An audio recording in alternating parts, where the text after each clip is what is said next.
Welcome back, Techno-Wizards, to part 2 of lesson 4 on investigation skills, where we talk about the use of pneumatics and hydraulics to obtain a mechanical advantage. Have you ever used a bicycle to inflate a flat tire? Have you ever wondered how the brakes on a taxi work? These systems use air or liquids such as oil to transmit force and make things move. Remember what happens when you blow up a balloon and then let it go.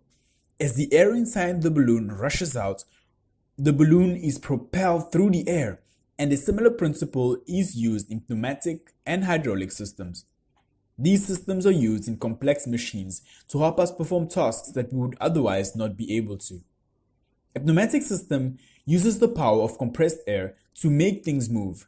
The air is compressed or squeezed into a container by a pump or a compressor, and when the compressed air is released, it produces a force. This force can give a mechanical advantage if it makes a mechanism that it touches move. A bicycle pump or a dentist drill are everyday examples of pneumatic systems. Other examples are automatic train or bus doors. A pneumatic system is an open system because the air is first let into the system. We can even hear the hissing sound that the air makes when it escapes the system. A hydraulic system works in a similar way to a pneumatic system, but instead of using compressed air, it uses liquid such as oil to make things move. Hydraulic systems use liquids in cylinders to change small forces into large forces to provide mechanical advantage. Some common examples of machines that use hydraulic systems include vehicle braking systems and industrial machines like hydraulic lifts and front-end loaders. Hydraulic systems are closed systems because the liquid moves from one container, called the reservoir, to another container without letting any of the liquid out of the system. Unlike air, liquids cannot be compressed, so in a hydraulic system, an input force on the liquid in the reservoir gives an immediate response.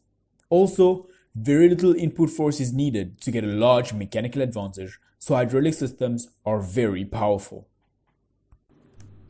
Okay, now let's do an investigation on the force transfer between two unequal syringes filled with water in a hydraulic system.